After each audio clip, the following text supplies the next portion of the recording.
Moi j'ai remarqué quelque chose, c'est qu'en fait la folie numérique, hein, le besoin de tout réduire à des chiffres, on trouve ça effectivement dans l'ésotérisme, hein, dans la Kabbale. Hein.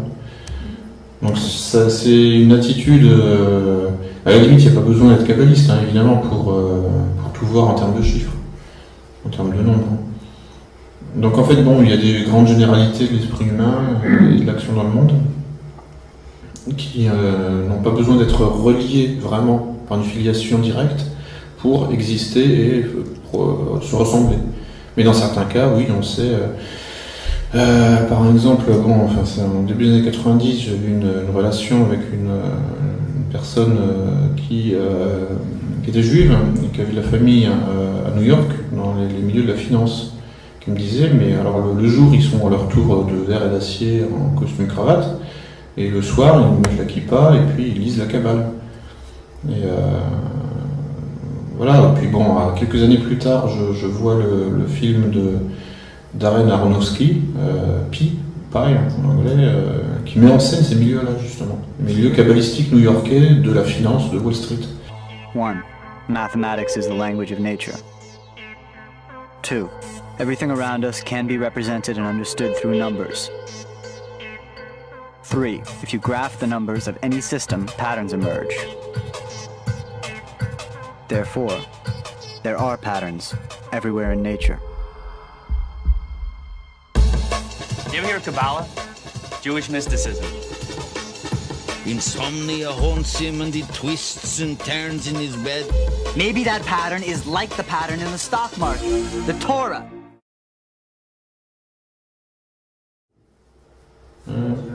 Oui, c'est ça. En fait, en réalité, on vient du chaos, mais il faut y retourner pour détruire le monde et le reconstruire. C'est Tikkun Olam, c'est-à-dire la réparation. Donc en fait, bon, je pense qu'il a de toute évidence là pour le coup, il y a des liens, oui, directs, oui, entre l'ésotérisme et la postmodernité dans laquelle nous vivons. Oui. Ce qui fait la force de la Kabbale, c'est que il n'y a pas de transcendance en réalité. C'est un programme politique, hein, un programme de domination, un programme de destruction du monde. On pourrait dire que la force d'impact de cette approche, c'est que ce n'est pas une trahison que de l'appliquer à Wall Street. Puisque en réalité, la Kabbale a comme visée en fait, une application mondaine. Ce que je veux dire, c'est qu'une métaphysique spiritualiste déconnectée du monde, effectivement, ce serait une trahison de l'appliquer dans le monde. Ça doit rester, je sais pas, ça ne doit pas trouver vraiment ça ne doit pas être sali en quelque sorte. Mais la Kabbale, c'est un programme mondain, ésotérique et mondain en même temps. C'est la force de cette mondain. C'est-à-dire que c'est un programme de destruction du monde. C'est pas un programme spirituel ou spiritualiste. C'est pas un programme métaphysique, la Kabbale. C'est un programme dont le but est la destruction du monde. Donc c'est immanent, la Kabbale. Et en même temps, ça a des airs très ésotériques, oui, évidemment. Enfin, ésotérique, là, au sens étymologique, dans la mesure où ça s'adresse à une minorité occulte. Hein, l'ésotérique s'oppose à l'exotérique. Hein, okay. Donc la Kabbale est ésotérique dans ce sens-là, mais donc c'est une spiritualité pour l'immanence. C'est vraiment la force de la chose.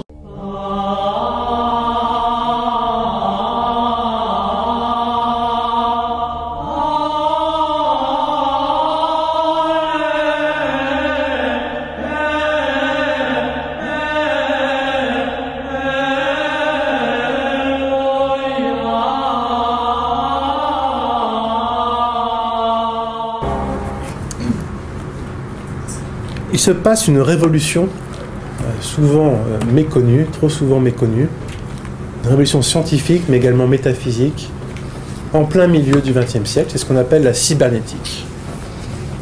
La cybernétique naît des conférences Macy, M-A-C-Y, qui sont des conférences organisées par la fondation Joshua Macy, La première rencontre a lieu en 1942, mais en raison de la guerre, les suivantes reprendront en 1946 jusqu'en 1953. Vous voyez, c'est extrêmement daté et circonscrit. Si vous voulez un ouvrage sur cette question, je vous renvoie à celui de Jean-Pierre Dupuy, le philosophe Jean-Pierre Dupuy, qui écrivit en 1994 « Aux origines des sciences cognitives ». Aux origines des sciences cognitives. Alors, que s'est-il passé pendant ces conférences Messier? Des scientifiques d'horizons extrêmement variés se sont réunis. Nous avions des mathématiciens, le principal en était Norbert Wiener, celui même qui baptisa la cybernétique de son nom. Nous avions des psychiatres, des neuropsychiatres, nous avions des sociologues, des psychosociologues, comme Kurt Lewin par exemple, qui a eu une très grande influence en management. C'est lui qui a créé la théorie du changement et la conduite du changement. Qu'est-ce qu'on avait d'autre? Des économistes comme von Neumann, qui est à l'origine de la théorie des jeux, qui elle aussi a une grande influence aujourd'hui sur nos choix macroéconomiques. Bref, plein de gens, à la fois des sciences dites dures et des sciences dites molles. Sciences de nature, sciences humaines. La question était, mais qu'est-ce qui peut nous réunir? Eh bien, ce qui les réunit, c'est l'information.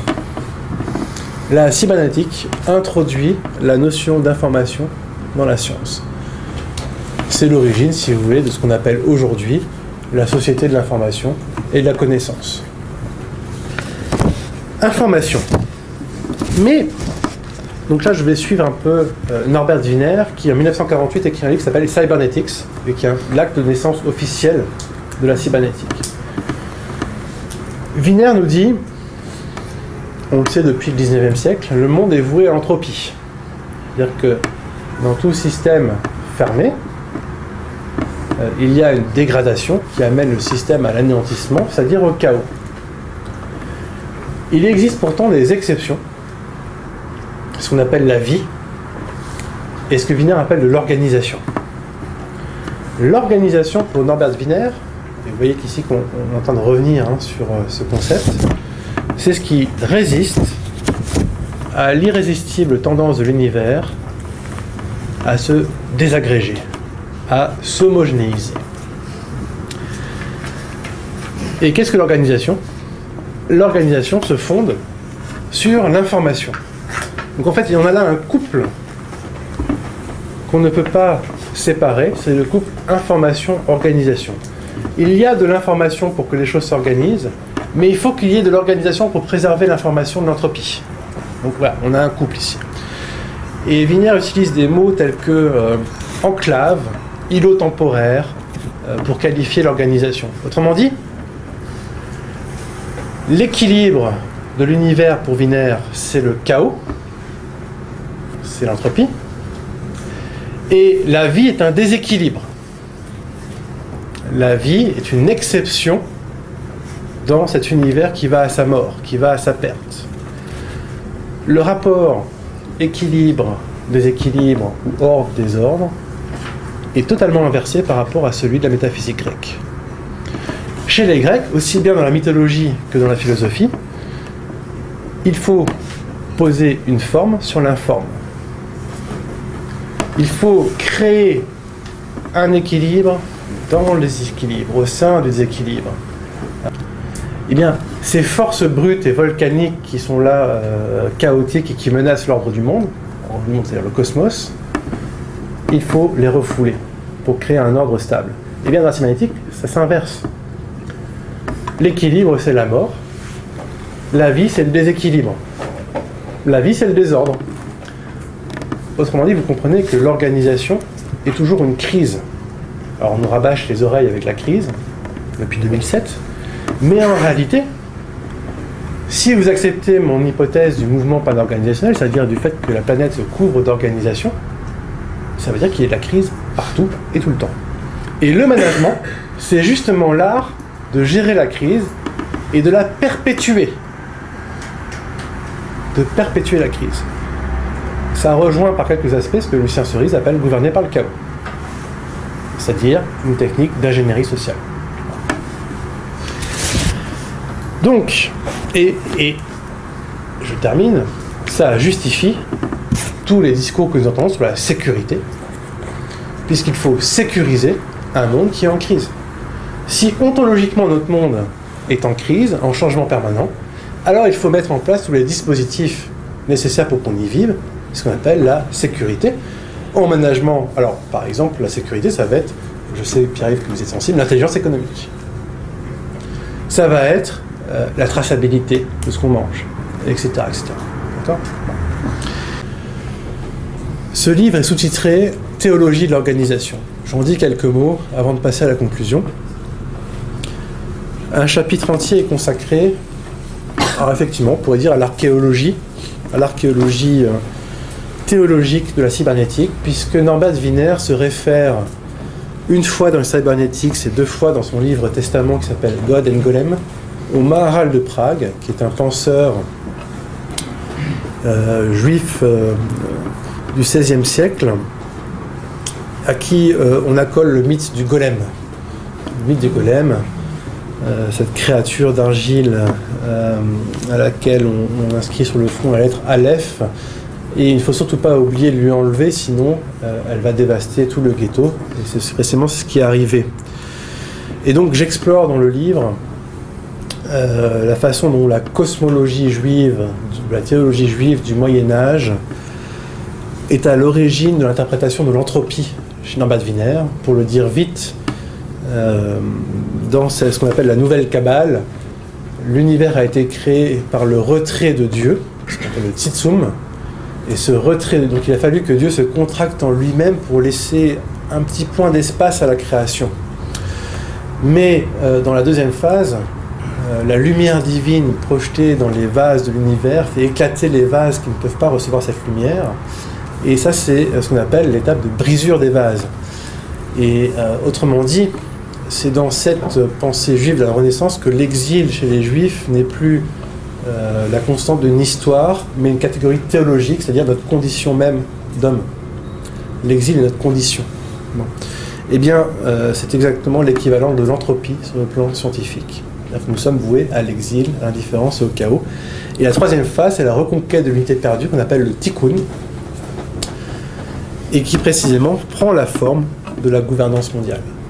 Donc il y a un processus de sécularisation de la pensée juive que j'essaie de montrer dans cet ouvrage.